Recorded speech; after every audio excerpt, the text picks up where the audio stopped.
রূপসী মাইয়া রে তোর কলসির ভেতর কি খাঁটি গরুর দুধ বেচতে এনেছি।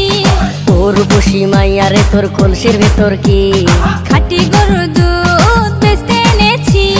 দে না একটু খাই, দামটা আগে চাই, আর দে না একটু খাই,